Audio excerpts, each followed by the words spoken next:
एक बार हमसे बोले कि रुक जाओ, रुक गए। चरणामृत दे के बोले, एक बात हमको बहुत दिनों से कहने का मन कह रहा है, लेकिन हम तुमसे कह नहीं पाते हैं।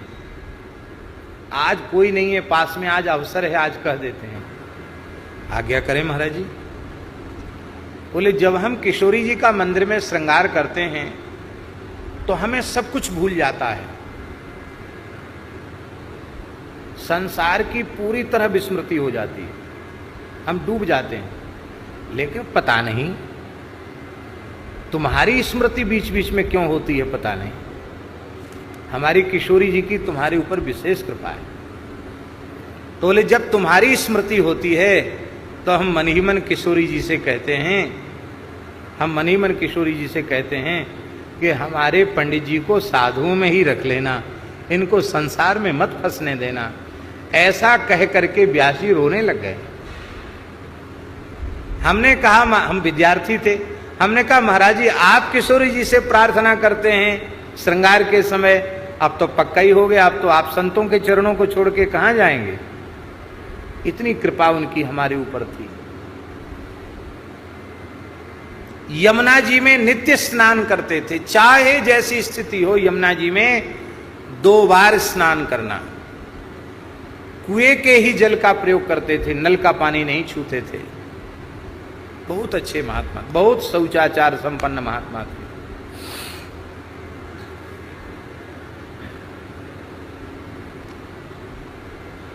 चैत्र शुक्ल चतुर्थी को उनका शरीर पूरा हुआ। शाम की आरती हो रही थी मंदिर में, खूब घड़ी घंट बज रहे थे, और उसी समय युगल नाम लेते हुए उन्होंने अपने देह का त्याग किया। श्री सीताराम बोलते हुए आरती हो रही है, श्री सीताराम कह के अंतिम श्वास ली। और उनकी इच्छा थी कि हमारे शरीर को जलाया न जाए, हमारे शरीर को यमुना जी में जल समाधि की जाए। पर यमुना जी में जल कम, चैत का महीना बहुत कम जल था। अब रात्रि को शरीर पूरा हुआ, प्रतिष्ठित महात्मा को रात्रि के कैसे संस्कार करें, सवेरे संस्कार करेंगे। तो सबने निश्चय किया कि ठीक है, वो तो उनकी भावना थी, लेकिन अब जल कम है तो अग्नि संस्कार ही करेंगे। तो लकड़ी कंडा सब जो है जमुना जी के किनारे पहुंच गया। रात्रि को, शाम को यहां धर दिया गया, सवेरे जल्दी संस्कार कर देंगे। तो रात को यमुना जी इतने बेग से आ गई कि लकड़ी कंडा तो सब बहाई ले गई यमुना जी। पीपों का पुल बह गया महाराज जी, पीपा जो पीपों का पुल है ना वो बह गया।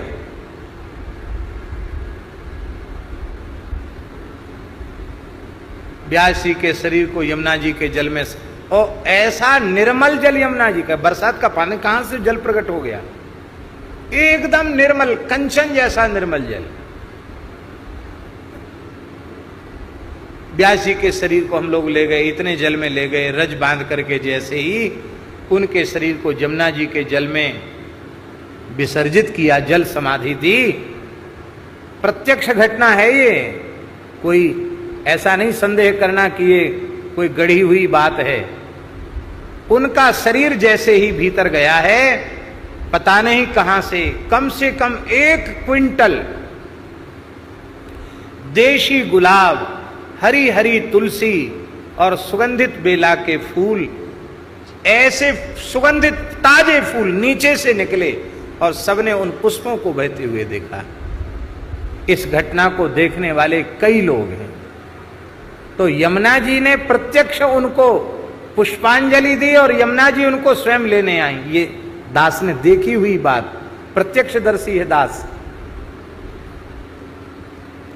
हमारे मन में बड़ी पीड़ा थी। हम यद्यपि खाक चौक में महंत पद पर बैठ गए थे, लेकिन हमको बड़ी पीड़ा थी कि एक महात्मा इतने प्रेम करने वाले हमसे थे, वो चले गए। अब की बार रामनवमी पर हम पंचामृत लेने नहीं जाएंगे, ठाकुर जी का दर्शन करने भी नहीं जाएंगे। तो रामनवमी पर व्यास जी ही हमको 1 कुल्हड़ पंचामृत, पंजीरी, प्रसाद सब देते थे, और माला ठाकुर जी की देते थे, चंदन तुलसी देते थे। अब इतने प्रेम से कौन देगा, इसलिए नहीं जाएंगे। नहीं गए। रामनवमी के दिन मन में बार बार व्यास जी का चिंतन भी बना। रात्रि में स्वप्न में व्यास जी की अनुभूति हुई, स्वप्नानुभूति। क्या हुई कि एक बड़ा दिव्य लोक जैसा है, बहुत प्रकाश निकल रहा है, मणियों से जटित है, बड़े दिव्य भवन है, बड़े बड़े पर्दे पड़े हुए हैं और खूब विशाल काय हनुमान जी, नख सिख मणियों से जटित आभूषण हैं हनुमान जी के, और ऐसी मोटी पूंछ है गुच्छादार हनुमान जी की, और हनुमान जी वहां व्यवस्था करते हुए डोल रहे हैं। देख के हमने भी प्रणाम किया, अरे ये तो हनुमान जी हैं, लगता है भगवान का लोक है क्या, ऐसा मन में आया। तब तक श्री व्यास जी पुजारी, ये रामनवमी के दिन का स्वप्न है, अभी पधारे, चौथ को तो पधारे थे, कितने दिन हुए, चतुर्थी, पंचमी, षष्ठी, सप्तमी, अष्टमी, नवमी, छठे दिन का स्वप्न है। व्यास जी पुजारी सुंदर रेशमी पीतांबर धारण किए हुए हैं, श्वेत चंदन का तिलक और चंदन की, केसर चंदन की खौर, सुंदर पुष्प की मालाएं पहने हैं, बड़े प्रसन्न हैं। आए तो मैंने प्रणाम किया व्यास जी को। प्रणाम किया तो बोले, हम बहुत चिंता कर रहे थे कि हर साल रामनवमी के दिन हम तुमको पंचामृत मंजीरी प्रसाद देते थे, और आज तो तुम आए ही नहीं, हम तुम्हारी प्रतीक्षा ही कर रहे थे। अच्छा हुआ आप आ गए, बहुत अच्छा हुआ।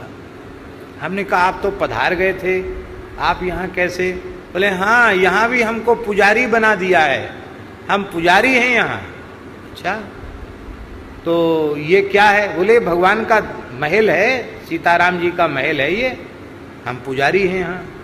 तो हमने कहा कि महाराज जी तो हमको दर्शन हो जाएगा। तो कहती तो हनुमान जी की सारी व्यवस्था है, अभी तो दर्शन नहीं हो सकता। क्यों? बोले आज उत्सव था तो बधाई हुई, सरकार श्रमित हो गए हैं तो सरकार सो रहे हैं, तो राजभोग के बाद सरकार सो रहे हैं, अब सोते से तो जगाया नहीं जाएगा, जब उत्थापन होगा तब वो जगेंगे। तो हमने उनको क्या कहा व्यास जी को कि आप तो बहुत कृपा करते हैं हमारे ऊपर, हमको दर्शन की बड़ी अभिलाषा है, तो पुजारी कृपा कर देना, तो वो पर्दा के कोने से भी दर्शन करा देते हैं। धीरे से यहाँ से झांक के देख लो, इस खिड़की से देख लो, भगवान दिखाई पड़ जाएंगे। पुजारी की कृपा हो जाए तो वो चोरी छिपे वाला दर्शन भी करा देते हैं, यद्यपि ये करना नहीं चाहिए। अनवसर का दर्शन शास्त्र वर्जित है, ये तो बाद में हमको पढ़ने को मिला। तो हमने कहा आपकी कृपा हो जाए तो हमको किनारे से दर्शन हो जाए।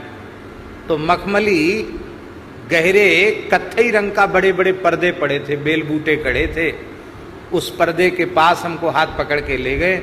धीरे से ऐसा किया उन्होंने, तो क्या देखा कि बड़ी सुंदर सेज पर श्री सीताराम जी सोए हुए हैं, साक्षात, मने विग्रह नहीं, साक्षात स्वरूप सरकार, युगल सरकार, बड़ी भावमयी रसमयी मुद्रा में युगल सरकार पौड़े हुए हैं। बोले बोलना नहीं, सो रहे हैं। फिर बाहर लेके आए तो हमको एक कुल्हड़ पंचामृत मंजीरी प्रसाद सब दिया और बोले कि हमारे लिए चिंता नहीं करना, हम तो ठाकुर जी की पूजा में हैं, यहाँ भी हम पुजारी ही हैं। ये स्वप्न सबसे पहले हमने पूज्य गुरुदेव श्री भक्तमाली जी को सुनाया। हमने कहा महाराज जी आज तो ऐसी व्यास जी ने कृपा की। तब महाराज जी ने इसके उत्तर में कहा, जो सेवा निष्ठा पूर्वक यहाँ करोगे वही सेवा इस देहोपाधि के नष्ट होने के बाद भी भगवान के धाम में प्राप्त हो जाएगी।